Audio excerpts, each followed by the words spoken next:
Here and now the top stories for the hour. A scholar says local and foreign investors should take the opportunity in investing on artificial lake and islands being created by the Grand Ethiopian Rains Dam.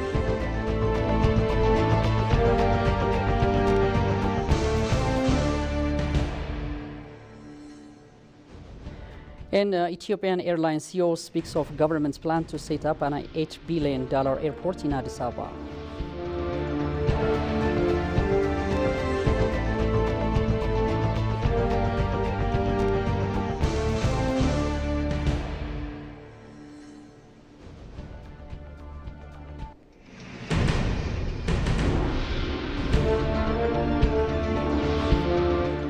Hello and very warm welcome to EBC World, the voice of Pan-Africanism. With the news, I am Binyam Getana. I'll see you back.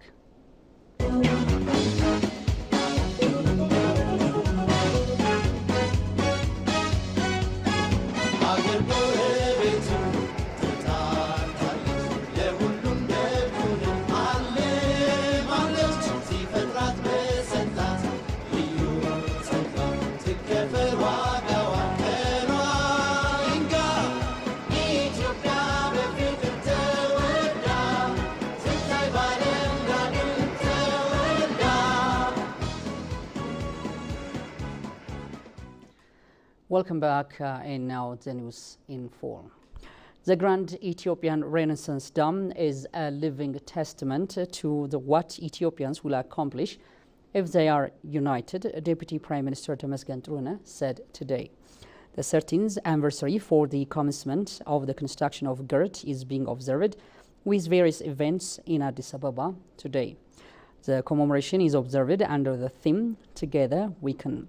During the occasion, the Deputy Prime Minister said, the GERD is a testament to what Ethiopians will accomplish in unison by overcoming any challenge facing them.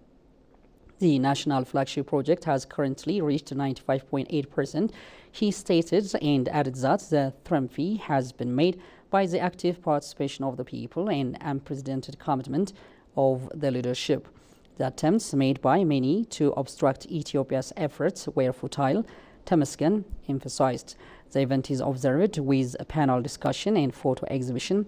It was learned.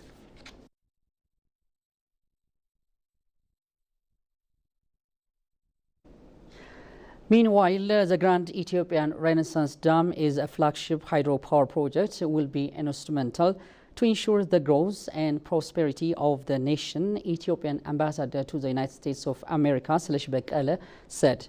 The 13th year of the foundation of the Grand Ethiopian Renaissance Dam was marked as the Ethiopian Embassy in Washington, D.C. under the theme, Together We Made It Possible.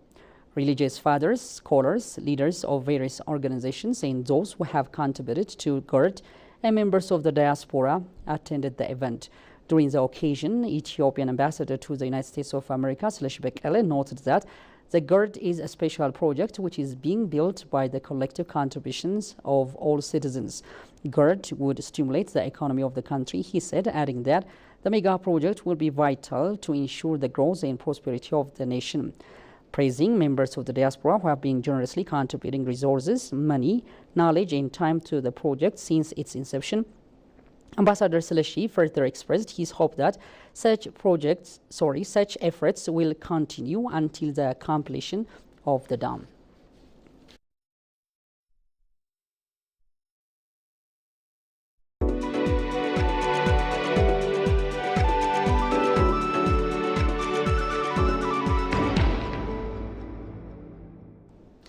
In other development, Ethiopian Airlines, largest airliner in the African continent, continues and grows, and it has a plan of purchasing new aircrafts to expand its destination to make the airline one of the competitive airliners in the world.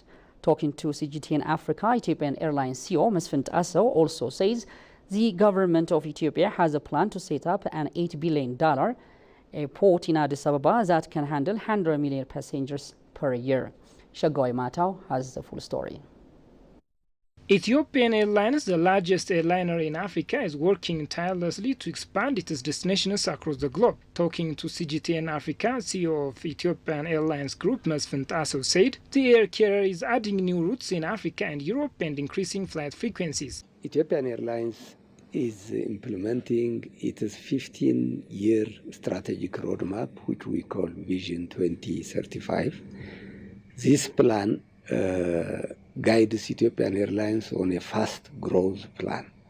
In line with that plan, we are adding new destinations and we are ordering new aircraft to increase our fleet size. This year, we had a plan to open 6 new destinations, and we have already opened up 3 of them. Gatwick in London, Madrid in Spain, and Bangui in Central Africa. In the next few years, the Ethiopian Airlines is going to build an $8 billion airport in Addis Ababa city to reduce the burden of Bole International Airport, the CEO explained. The new airport is expected to handle around 100 million passengers per year, which will be the largest in Africa at this time. The construction will be done in 2 phases. It will have 4 runways and it will have around 300 aircraft parking spaces. It's going to be a very big airport. It will be connected to the Bole airport through fast train.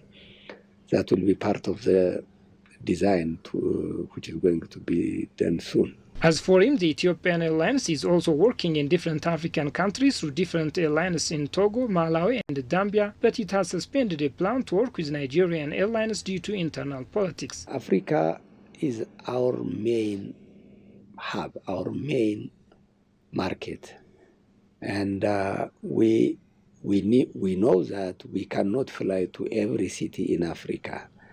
That is why we are looking for regional partners who will cover the small cities in every country, and we're establishing strategic alliance with each one.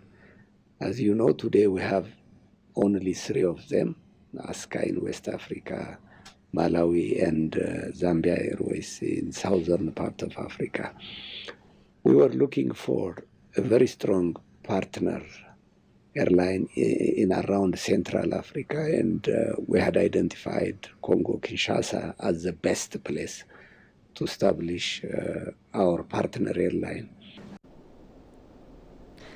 That was Shagao Yamata for the report, and as the news continues, jobs created for young citizens, especially young women, by industrial parks are encouraging, according to United Nations Development Coordination Office for African Director Yakubu Al-Hilo.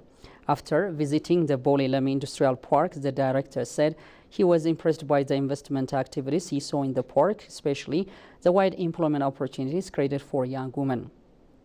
Al-Hilo noted that the job creation should be strengthened. Industrial Parks Development Corporation CEO Aklilu Taddese explained on the occasion the investment-related works being carried out by the corporations and the activities at Bole Lemi Industrial Park.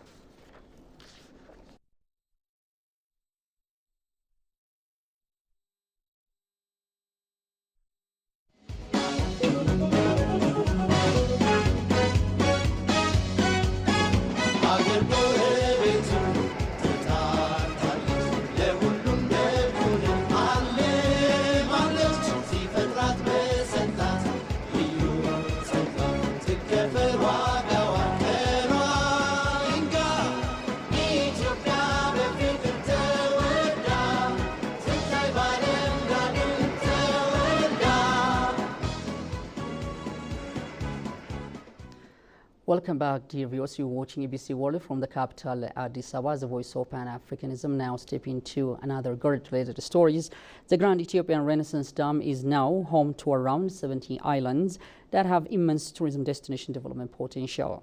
Talking to ABC World, the president of the Ethiopian Water Constructors, Engineer Getaun Tagese, stated that local and foreign investors take the opportunity of the artificial lake and islands being created by the Grand Ethiopian Renaissance Dam.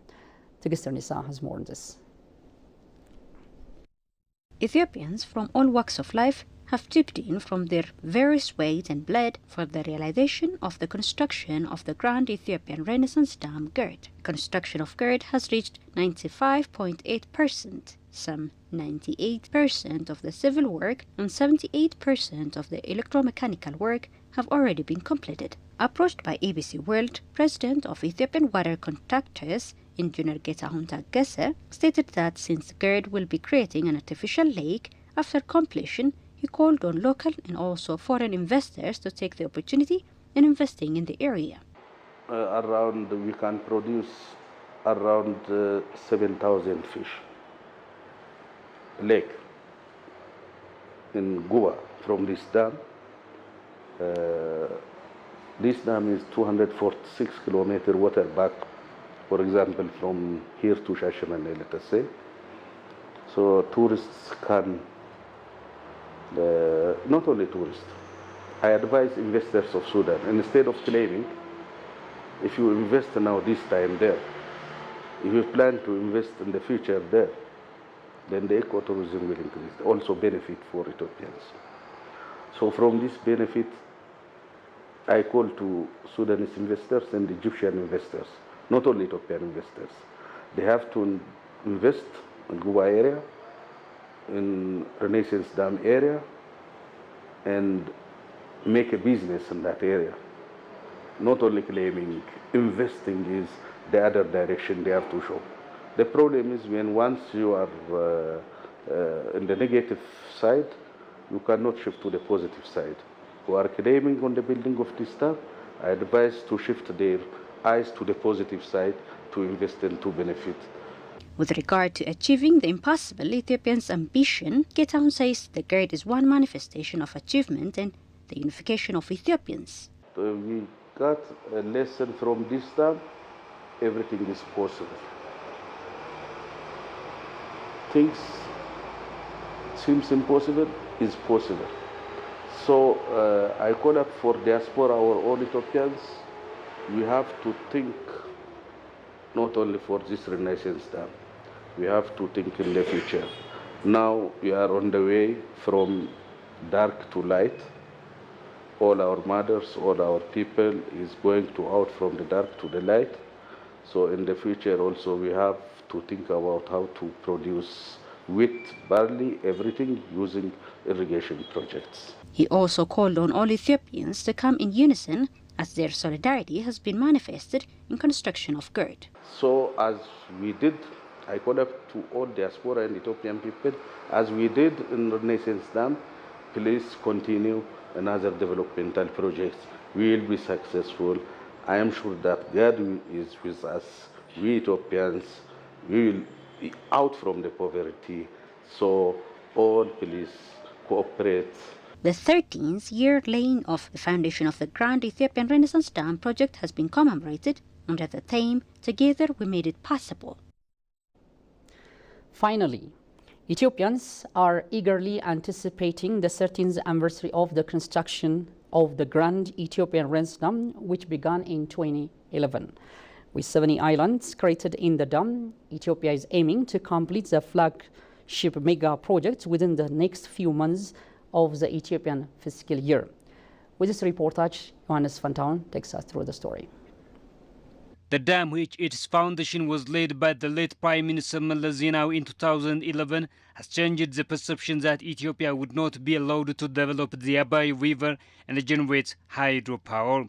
Despite facing multiple challenges, Ethiopia has been determined to build the dam and generate electricity for over 65% of its population who still depend on unhealthy biofuel resources. Addressing the August body of the UN Security Council, the then Ethiopian Water and Energy Minister and now Ethiopian Ambassador to the US, Sleshi Bekele, said the GERD is a right dam built at the right place for the betterment of the people in the border region. We are dealing with a hydroelectric dam project, which is not the first of its kind in Africa or in the world. We are building a reservoir to store water that will generate electricity by heating turbines. For your information, the GERD reservoir is 2.5 times smaller than that of the Aswan Dam in Egypt. Perhaps what puts the GERD in distinction from other projects is the extent of hope and aspirations it generated for 65 million Ethiopians that have no access to electricity. It is also unique because the construction of this $5 billion dam is financed by the blood, tears, and sweat of ordinary Ethiopians. The GERD is a right dam built at the right place for the betterment of people in the broader region. Ethiopia's position is clear. Abai is a transboundary river and it must be used on a win-win approach. In 2015, Ethiopia, Egypt and Sudan signed a Declaration of Principles in Khartoum and several tripartite negotiations followed. The dam is based on international conventions on the utilization of transboundary rivers and is not intended to harm lower riparian countries. Now, a key part of the problem here is a distributional question. It's about the question about who in Egypt actually controls the land and the water. Because a lot of the Egyptian government's narrative is about poor farmers being evicted of their land and no longer having water flow to their fields.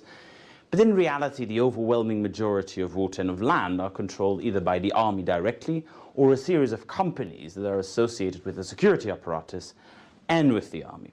And so then you begin to understand, of course, that this entire argument about Egypt potentially being brought to its knees and facing this kind of existential Malthusian crisis is not quite what is actually happening on the ground. GERD offers enormous potential for regional development and integration in the Horn of Africa and Africa at large, serving as an inspiration for cooperation and coalition building among African countries.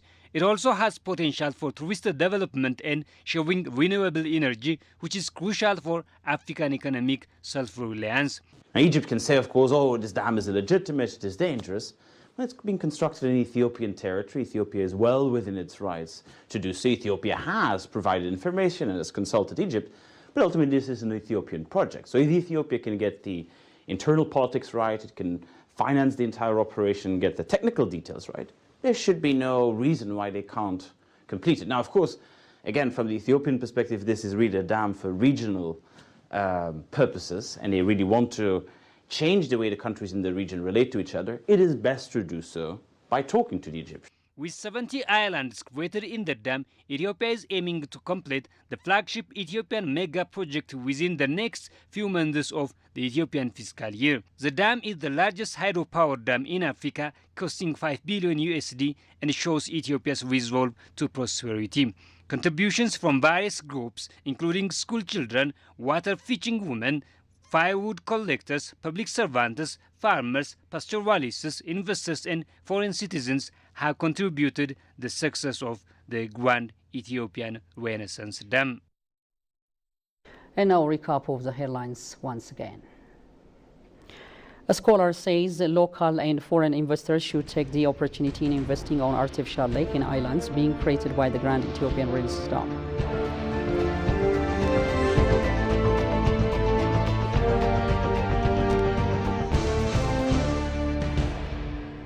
And Ethiopian Airlines CEO speaks of government's plan to set up an $8 billion airport in Addis Ababa.